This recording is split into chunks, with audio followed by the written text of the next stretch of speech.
La música te inspira. La música te revive. La música penetra tus sentidos.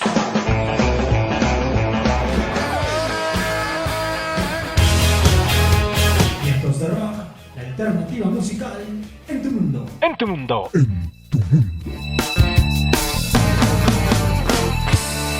Vientos de Rock.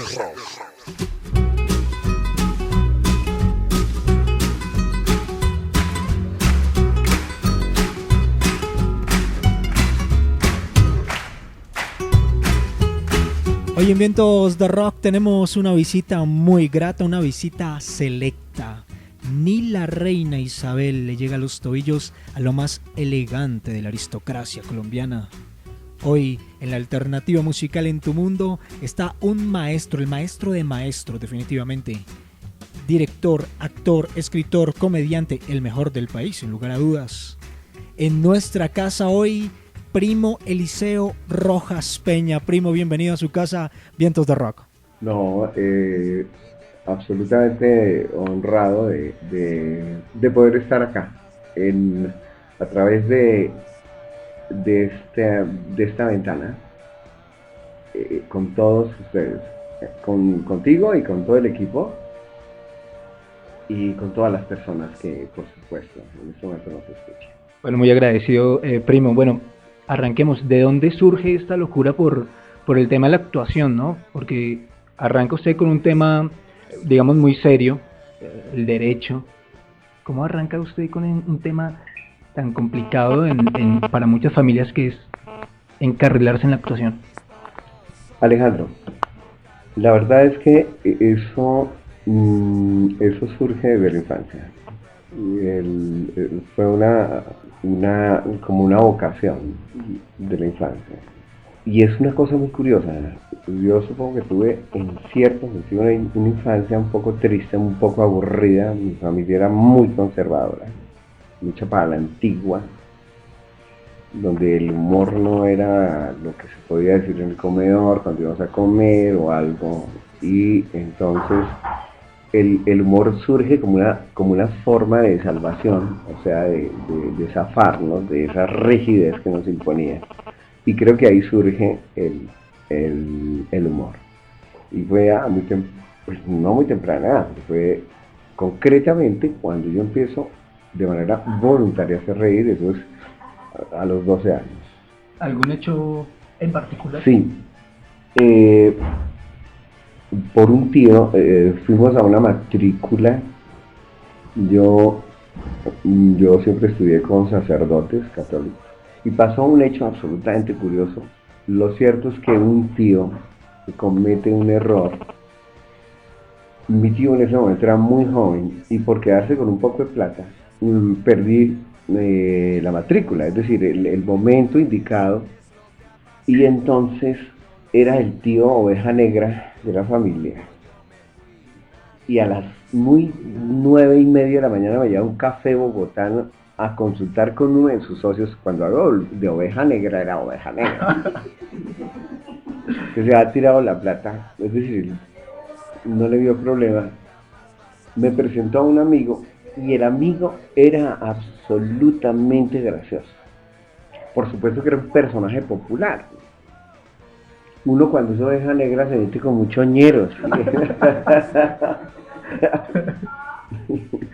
Y ahí, cuando yo llegué a la casa, le conté a mis hermanos y traté de imitar cómo era que hablaba el amigo de mi tío, y ahí surgió todo. No, pues, Sí, así de simple. ¿Y tiene alguna inspiración en alguna de las obras? ¿Ese tío? Más que el tío, fue el amigo. Ah, sí. Es el ñero que yo siempre utilizo en todas mis obras, que es el que habla así, que tiene desde el... Si tú te das cuenta, es o tanto muy viejo o muy joven, no tiene edad. Uno lo acomoda, es como una especie de comodín que uno tiene en todas las historias, porque además son historias demasiado elementales, muy sencillas, no son complejas desde el punto de vista argumental o dramático, sino que son más bien divertimentos. Y siempre esa voz ñera es para mí como como un recorderis de dónde vivimos, con quién convivimos y en cierto sentido quiénes somos. O sea, no hay un colombiano que no tenga de alguna manera, el más sofisticado tiene un ñero, es absolutamente seguro. Es decir, la cultura es tan compleja, pero tiene tantos vasos comunicantes que tú no te salvas de nada. Tendrías que ser de otro país. Incluso las clases oligárquicas, aquí en Colombia, la burguesía más culta, se apropian de muchas cuestiones muy populares, ¿no? Porque es la vida, es la nación, somos nosotros, somos todos. Eso, el barco va siempre, una nación anda bien cuando todos andan bien. No hay un segmento que ande bien y que los otros no anden bien porque se arma el desbarajuste. Y eso es lo complicado. Pero siempre pensé que era como la voz más popular, la voz más ingenua, muy ingenua, y yo creo que en el fondo muy tierna, es muy tierna. Ahí yo he conocido personas, bueno, la ternura existe en todas partes, donde exista. Pero a veces a nivel popular la ternura es muy visible y muy hermosa, sin que esto pretenda de ninguna manera hacer una apología de la pobreza. Todo lo contrario, la pobreza es una mierda, eso yo lo he dicho toda la vida. Pero, pero ciertos aspectos nos recuerdan que los seres humanos somos terriblemente importantes y que independientemente de nuestra condición social o intelectual, eh, podemos ser, y somos de hecho, muy importantes, al margen de cualquier proselitismo barato. No es lo mío, sino como seres humanos. Primo, y cuando se arranca este proceso, ¿qué decía su familia? En principio lo tomaron como una recocha, obviamente. Mi papá era el primero que disfrutaba, Ah, sí. pero totalmente. Porque yo empecé a hacer reír a mis hermanos y era tanta la risa de mis hermanos que en algún momento mi papá escuchó y se fue al cuarto, ¿Qué está volvió y pasando? dijo: ¿qué es lo que está pasando acá? Y como mis hermanos eran sapos, entonces me lanzaron al agua y mi papá dice una de las cosas más difíciles de mi vida: a ver, hágame reír. Y lo curioso y posiblemente lo más afortunado fue que lo hice reír. Esto se convirtió en un problema para mí porque después mi papá, cada vez que llegaba aburrido, Ay, no. a ver, Camila y Abel nos hace reír y uno tenía que inventar, y ahí empezó todo el proceso de lo que es convertirse uno en una persona que hace reír. Es decir, que el propósito es hacer reír, que es muy difícil, supremamente difícil. Pero yo supongo que desde que uno pueda divertirse, es posible que esa diversión logre transmitirla a las personas que están alrededor de uno. Y no hay nada más hermoso que ver reír a la gente, y sobre todo en términos que esto puede parecer un poco como cursi, pero en términos bonitos, ¿no? Y a pesar de que mira, toda la historia del humor siempre tiene un punto de apoyo, que es la pobreza. Los pobres siempre han llevado el bulto porque lo llevan en la realidad y por supuesto en, en el humor. Es decir, en el siglo XX hay dos Un grandes humor negro, figuras. ¿no? Sí, claro. Chaplin maneja de alguna manera un humor muy negro. Cantinflas maneja un humor negro. Roberto, Rubén Bolaño. el Chavo, ese es humor negro. Y siempre es el desvalido, el derrotado, pero que triunfa de alguna manera, no lo sabemos, pero todos nos adherimos a él con profundo afecto y con profundo respeto, muy en el fondo. Y son figuras eternas, o sea, Chaplin es eterno, Cantinflas es eterno, el Chavo, ni se diga, es eterno. Y es por esa vulnerabilidad, por esa posición tan desvalida frente a la vida, a la realidad, que los hace tan entrañables. Y entonces su gran venganza es que a partir de su ingenuidad le ganan a los poderosos. Eso es siempre como el recurso que se utiliza. Y eso es encantador. Y yo a veces trato de utilizarlo. Por ejemplo, en el pastucito, que es muy vulnerable, termina, y el cuy, que son tan vulnerables, que terminan con las becas. Eso sí es obvio. Sí, y de hecho en cada una de sus obras pues empieza como una comparación de estas clases populares, de dónde surge ese inmiscuirla en el escenario, porque hay una investigación de eso, ¿no? De cada clase popular. No es algo que, como le decía en alguna entrevista, no es algo que aparecía en internet, sino es una investigación. No, es algo mucho más interesante. Yo nací en un barrio popular que es Kennedy. ¿Sí? De manera tal que yo conocí a las clases populares en vivo y en directo. Qué tristeza, no me enorgullezco de ello. Pero fue a raíz de eso, porque uno conoce a las clases populares y sabe cómo operan, cómo piensan, qué es lo que ocurre. Y eso es una enorme ventaja. Porque si hay algo, es decir, frente a el enorme, digamos, la enorme desventaja en nacer en las clases populares, la ventaja posible que puede haber es que las clases populares son terriblemente recursivas por su misma precariedad, el que no es, y eso obliga a pensar demasiado. Por supuesto, yo dentro de las clases populares pues, fui un niño privilegiado. De hecho, no estudié en escuelas públicas por orden de mamá. Mi mamá era muy arribista. Pero sí tuve esa posibilidad del contraste. Es decir, un colegio de clase media bien, costosísimo para mis padres. Pero con mis amigos del barrio, entonces yo podía contrastar los comportamientos, que finalmente es lo que produce la chispa del humor. El cómo se producen desbarajustes, cómo yo cuando pretendo ser elegante, pues, no paso de ser chambón, en fin. Ese conocimiento, luego perfeccionado ya por el estudio, por un estudio juicioso, de qué es lo que pasa en la realidad, cómo son las sociedades, qué es lo que ocurre, sin ser, yo nunca he sido izquierdista, jamás. No creo ni en la izquierda, ni en la derecha, ni en nada. Eso me parece completamente absurdo. A mí me parece que uno debe creer en los seres humanos que son correctos, y eso es visible, y no necesita un discurso. No, el comportamiento de cada uno es visible. Las acciones son las que determinan quién es usted. Lo demás es carreta.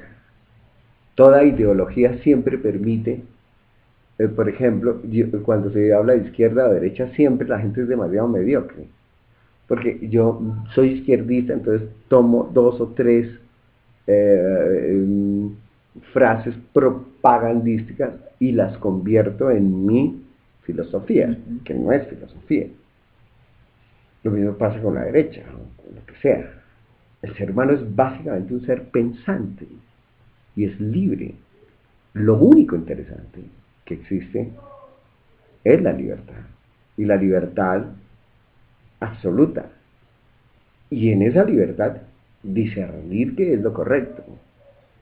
Y lo correcto es lo correcto. O sea, yo nunca he pensado que, digamos, explotar bombas sea correcto. Nunca. Respeto demasiado a la familia. Me parece demasiado importante. Respeto demasiado al colegio. Respeto demasiado a la universidad. Respeto demasiado el respeto a las leyes. Siempre y cuando las leyes sean realmente justas. Es simple. Cuando no son justas uno se rebela. Pero como en las sociedades nuestras, el humor siempre surge como una forma de protesta. Es muy curioso.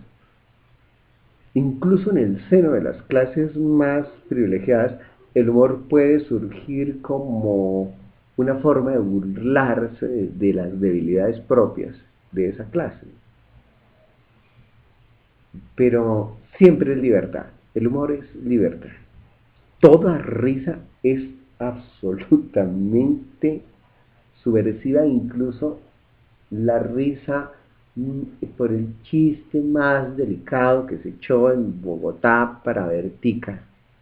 Y si Bertica se rió, hay algo donde ella sabe que es un poco más libre, sin lugar a dudas.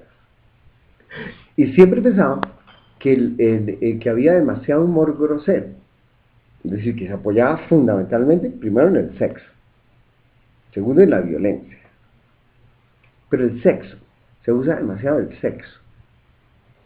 Es que las, no sé, las teticas, eso me parece terriblemente vulgar. Yo tengo una vena zanahoria, posiblemente porque fui criado muy estrictamente, pero es una tradición que yo rechazo. Cuando yo veo tanto abuso del sexo me parece absurdo. Yo disfruto muchísimo donde no hay sexo, porque hay cosas tan hermosas.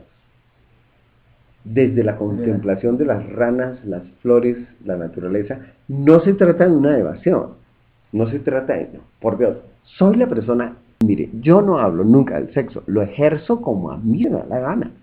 El sexo es para disfrutarlo, no para volverlo, no sé, un caballito de batalla barato, como en los reality shows que hoy vemos, que es una degradación humana terrible. Porque sí, es importante defenderlo, es supremamente importante, pero la vida la están pulverizando a raíz de una vulgarización sencilla, la pérdida total de la dignidad humana. Y yo siempre he procurado que en mis historias exista dignidad y que triunfen los dignos. Y así ha sido, ¿no? Yo creo que sí. Es decir, es idealista en ese sentido. Sí. Pero me adhiero a ese idealismo, lo ejerzo abiertamente. Me gustan además las historias con finales felices, muy aprendido de Hollywood, pero yo creo. ¿Y ha tenido algún inconveniente con él este tema de las clases sociales? Además que le da durísimo a los hinchas de Santa Fe. ¿Ha tenido algún inconveniente con...? No, porque los hinchas de Santa Fe, en primer lugar, ellos saben a conciencia que en primer lugar son de mala clase, que nunca ganan, que son personas de muy mal gusto y que son gamines desde chiquitos, eso es simple. Por supuesto, cuando en las obras no menciono a los hinchas de Santa Fe, mis amigos, porque el mencionar a los hinchas de Santa Fe surgió a raíz de mis amigos obviamente santafereños. Y alguna vez en una obra no los mencioné y después se pusieron bravos. Entonces que ya no los estimaba, que no los menciona, porque no existe, y eso demuestra la inteligencia, es como cuando se burlan de uno muy bien, por una torpeza de uno, pero el humor cuando es interesante. Yo siempre he dicho de los hinchas de Santa Fe, primero que son de muy mal gusto, que son feos, maleducados. Nunca he dicho que son delincuentes o rateros, no, sino feos, maleducados. Son cuestiones superficiales finalmente. La ética, eso queda, pero que son feos y son muy feos, eso es muy divertido. ¿Y primo de qué hincha es? De Millonarios, no. Obvio. Primo, no puede ser esto. Hincha de Millonarios le da durísimo, bueno, pero jamás ha tenido inconvenientes. Nunca, curiosamente, es una pregunta que en las entrevistas, yo supongo que algún día me van a pegar un tiro, pero ¿sabe lo que pasa? A veces es tan extraño, ¿no? Alguno viene y le pega un tiro, es de Santa Fe, y esto es probable que sea de Santa Fe. Jairo, llega Jairo, él es de Santa Fe, se llama Jairo. Dios mío. Los que van los regalos. Pero yo aprovecho una de las tradiciones más hermosas que hay aquí en Bogotá, posiblemente la vida, y era que el fútbol permitía tomarse el pelo unos hinchas a los otros, lo cual es maravilloso. Sacaban todas las invenciones. Su merced recuerda que decía, es que los hinchas de Millonarios son, bueno, lo que sea, ellos respondían con otra, pero no pasaba de dar una fiesta, lo cual es maravilloso porque uno saca, ¿no? Una cantidad de malas energías. Ir al campín, me contaba mi señora, era maravilloso porque se saltaba todo, pero no pasaba ¿Cómo nada. quedó el campín? Una sola vez, y fui a ver a Santa Fe contra el Cali. Y la verdad es que quedaron empatados. Yo no sé por qué no pude gritar contra el Cali. En la época, esto de las personas que se juegan de fútbol, en la época de la Gaveta Estrada. Gambetta Estrada. Sí, estaba la Gambetta Estrada, que era del Cali. Y no hubo gol. Y yo dije, a esto viene la gente aquí. Entonces no sé lo que es un gol. O sea, todavía. Me han hecho la invitación y la vamos a hacer. Vamos a ir a una gran gallada de personas a ver un partido. ¿Pero hay que de Santa Fe? No, un amigo mío que se llama Jairo Lara, se llama Jairo Andrés, pero a él le gusta que le digan Jairo porque es de Santa Fe.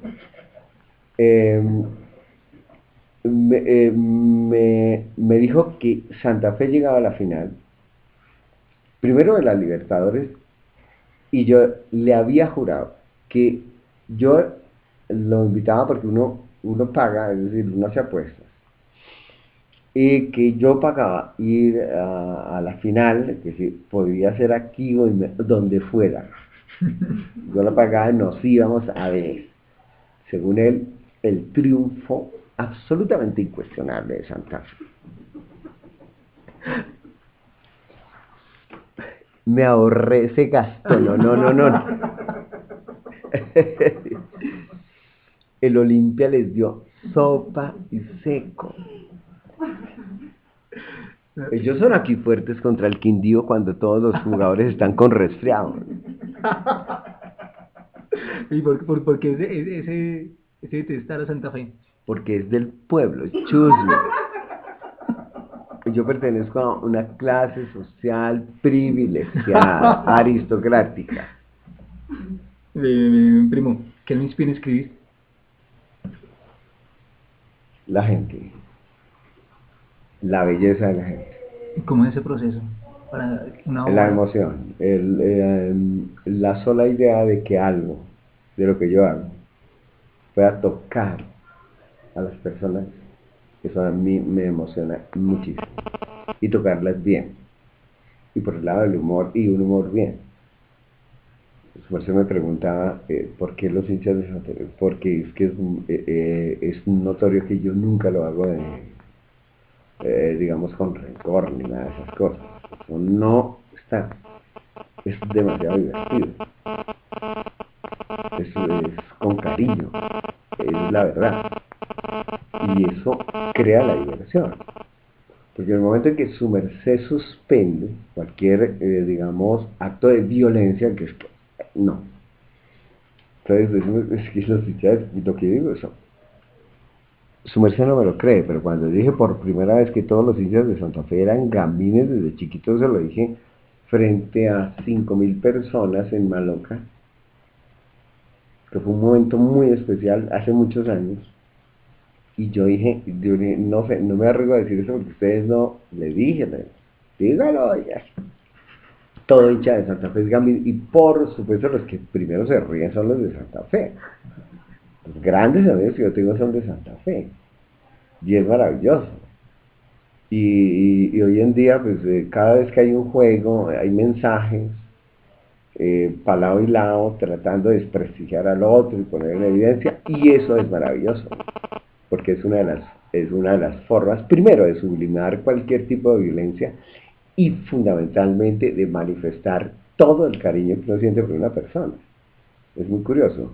Cuando uno molesta a ciertas personas es porque las quiere, en el mejor sentido de la palabra. Cuando uno no tiene el propósito de quebrar, no, sino de divertirse.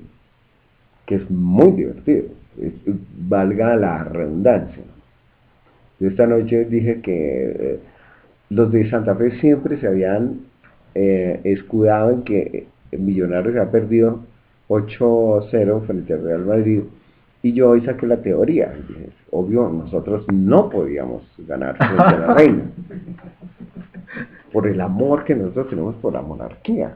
A la Reina hay que darle un espectáculo, que ella se vaya feliz a dormir.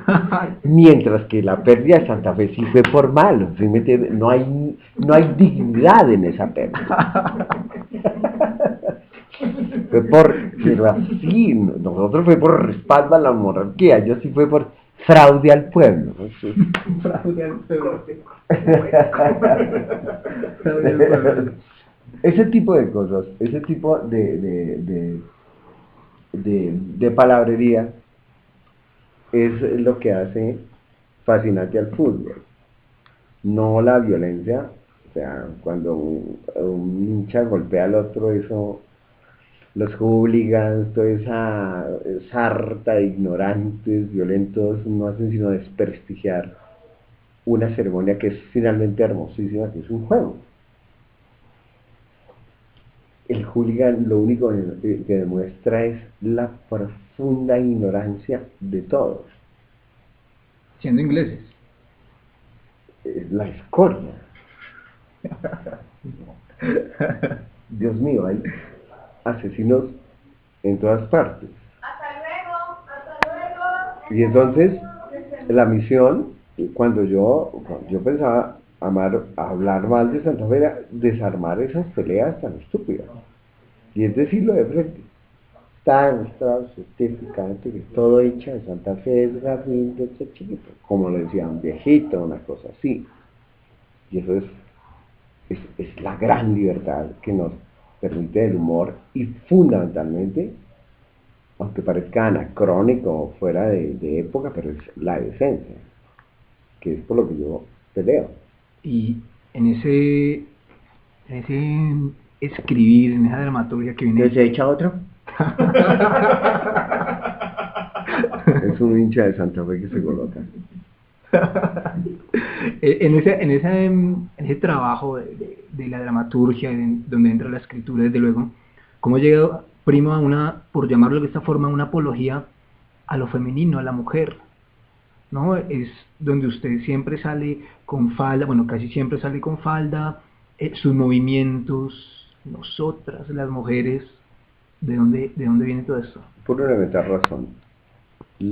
Tanto la psicología femenina como la corporeidad femenina es infinitamente más libre y flexible, por supuesto, que la del hombre. La psicología y el movimiento corporal del hombre es rígido, y eso es de lo más harto. Se nota en un hecho absolutamente, digamos, en cierto sentido cotidiano, que es el baile. Pon y te reto a ti, querido Alejandro, para que veas bailar a los hombres y veas bailar a las mujeres. Las mujeres bailan con una libertad absoluta, se mueven, giran, se despelucan. En cambio un hombre es decir, tiene más gracia un cilindro de gas sin gas que un hombre bailando. Son torpes. Las mujeres son divinas. En el pensamiento, vuelan rápidamente. Todo. Y no falta de ninguna manera en esa libertad tremenda que tienen la rigurosidad mental. Hay mentes femeninas y mujeres extrañas y fascinantes como Virginia Woolf. Bueno, la lista es infinita.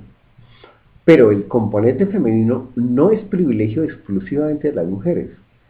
Debe ser nuestro, como un regalo de la vida y de la naturaleza. Solo que los hombres nos negamos a utilizar, ¿no? ese legado por temor, por prejuicio, por todo el que nos hace infelices. ¿Me comprendes? O sea, somos terriblemente infelices porque no podemos gritar, no podemos llorar, no tanto, pero llorar, expresar las emociones, movernos. Y eso por supuesto, crea regímenes muy violentos. Si tú haces un análisis de la historia, todos los regímenes violentos son eminentemente masculinos. No porque no haya habido mujeres violentas, pero por Dios, todos tenemos madres, abuelas, todo. Yo no veo en mi tía Elisa, por ejemplo, una dictadora.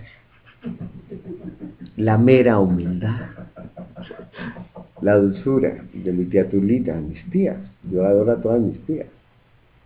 Dulces. En cambio, mi tío Joaquín, no sé por qué.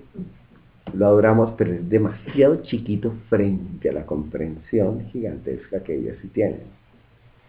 Y siempre pensamos que el solo hecho de no poder mover la cabeza es una pérdida terrible, porque no podemos expresar 10.000 cosas que podríamos expresar, pero que se nos impide por prejuicios, por normas, por formas culturales arcaicas, por la ruina que significa no poder expresar lo que uno es. Pero vivimos en un siglo que tiene, por ejemplo, la revolución gay, donde los maricas, las lesbianas, han podido expresarse por fin. Yo personalmente, bueno, yo no sé, comparto las dos naturalezas, pero no, es un siglo interesante porque si uno quiere tener una familia formar, la tiene única y exclusivamente porque hay dos personas de acuerdo en tenerla. Básicamente, la vida constituye una aventura para hacer a todos los que van en la aventura, con todas las dificultades. Uno no sabe cuándo se enferma, cuándo se muere, cuándo atropellan a... La vida es extraña. Pero sí creo que el pensamiento femenino es muchísimo más valioso en demasiados sentidos.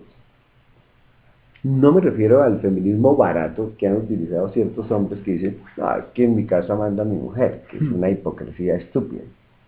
No, y se creen interesantes. Es que todas gobiernan. No. Estoy hablando de algo serio.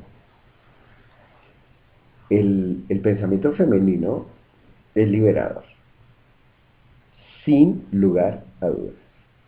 Es liberador porque te permite expresar, te permite cometer errores, te permite gritar, pero te permite, sin lugar a dudas, ir cuando el hombre está herido o alguien está herido. Es la primera que llega.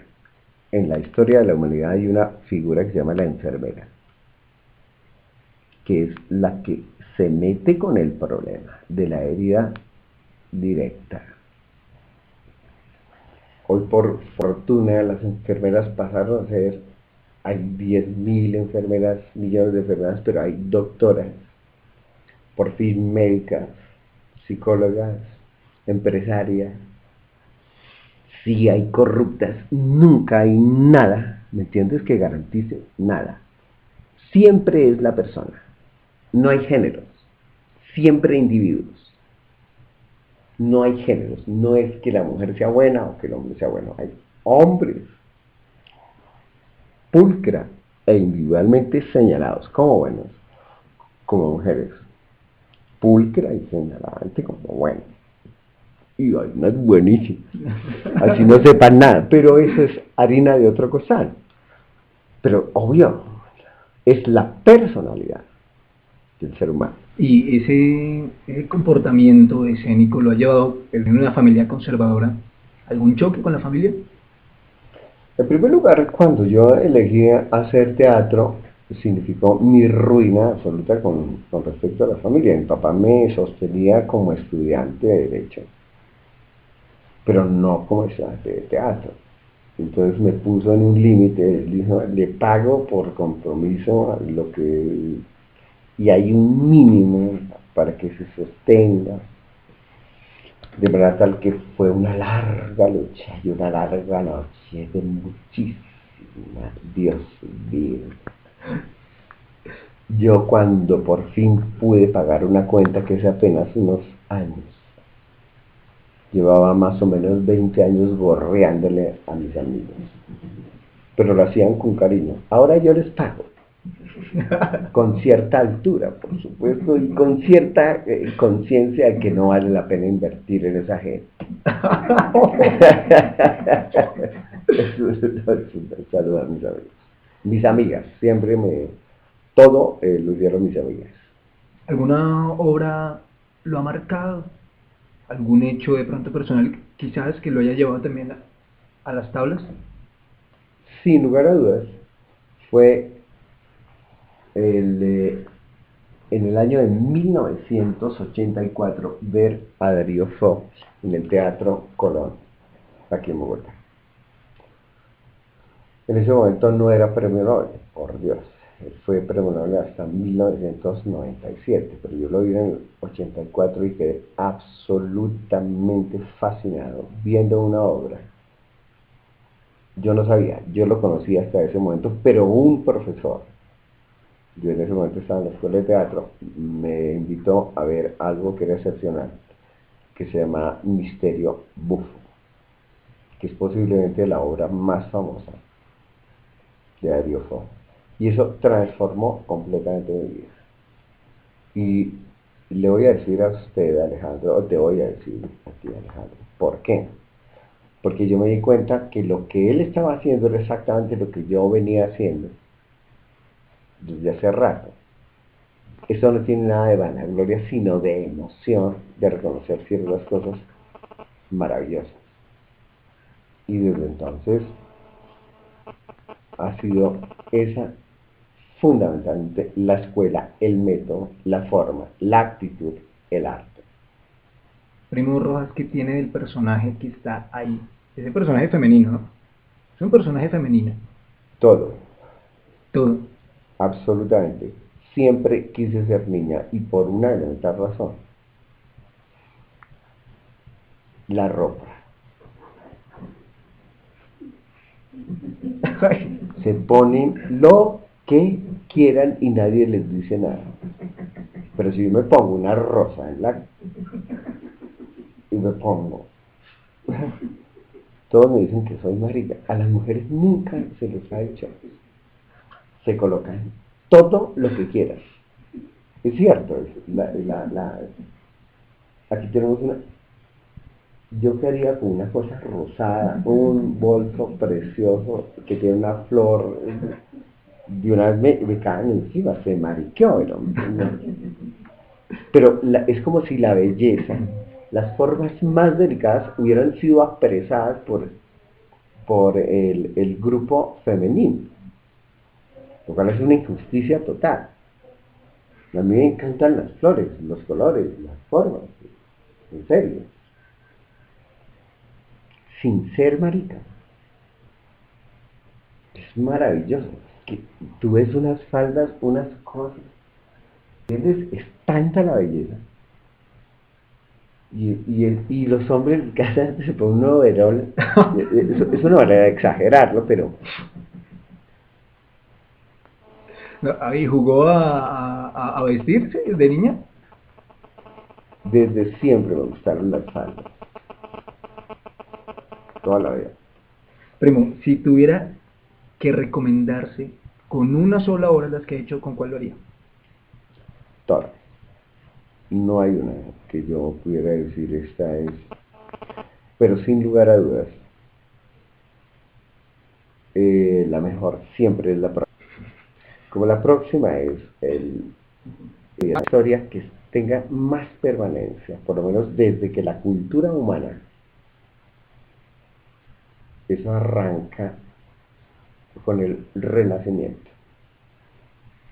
Tiene un origen en el siglo XIII que se llama Petrarca, que es el primero que ve en la mujer una diosa. Ahí aparece Vicky. Vicky estaba desde ese momento y lo recibe muy bien Shakespeare. Nadie ha superado a Shakespeare. De hecho, se supone que lo que yo estoy diciendo y lo que todos sentimos, incluso en la 13, somos invención de Shakespeare. nos enseñó a sentir. De manera tal que todos lo que se llama en mis obras son básicamente juegos, muy, muy pequeños, sin pretensión. Yo siempre lo he dicho, mi idea no es superior a Shakespeare. No, no tengo. Es harto pensar en superar a Shakespeare. Creo que si uno es un buen alumno de Shakespeare, puede hacer cosas hermosas y que transmitan lo único que era importante para Shakespeare: diversión, un poco de conciencia en algunos momentos, enorme conciencia, pero fundamentalmente diversión al ser humano, por una elemental razón. Shakespeare decía, no somos más que una cosa muy extraña, somos un pequeño relámpago entre dos noches absolutas. Antes del nacimiento no existíamos. Después de la muerte tampoco existíamos. Somos un pequeño resplandor. Y en ese resplandor hagamos lo que sea posible sin joder a los otros. Shakespeare. Y esas hadas que utilizaba Shakespeare, podría yo relacionarlo con el ñero. Todo obvio que se relaciona. Relaciónelo con lo que usted quiere. Pero siempre es Shakespeare.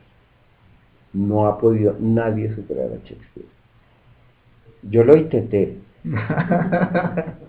Nunca, eso ha sido muy claro. ¿Cuál ha sido la obra más compleja para Primo? La obra más compleja es la que estoy haciendo en este momento. Todas las otras ya están hechas. Esta es la más difícil. ¿Qué se viene para Primo Rojas? ¿Qué se viene? Aparte de mujeres bonitas, mucho dinero, siempre ha soñado con hay un espléndido Land Rover que cuesta el ojo de la cara. Me lo recomendó mi cuñado. Nada más que una buena changua, una compañía amable de parte de mi señora. Ya no puedo tener hijos, pero es fácil adoptar a un perro.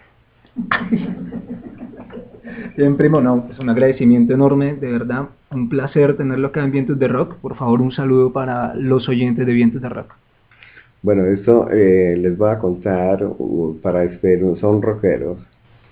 Estábamos con un grupo de personas muy jóvenes y se estaba hablando sobre cómo es que se llama esto que descompone la luz, el prisma. Y uno de los niños más jóvenes, por supuesto muy bueno, es falso que el prisma lo haya descubierto Isaac Newton. Eso es para rockeros. Por supuesto que lo descubrió Pink Floyd. Y lo puso en la carátula. Eso es obvio. Una feliz noche. No, mil gracias, de verdad, mil gracias. Con todo el amor y por Dios siempre, Dios mío, que el rock, que viva el rock. Un placer, Alejandro, muchísimas gracias. No. Y a todas las personas que nos escuchan, muy amables, de verdad. Primo, mil gracias.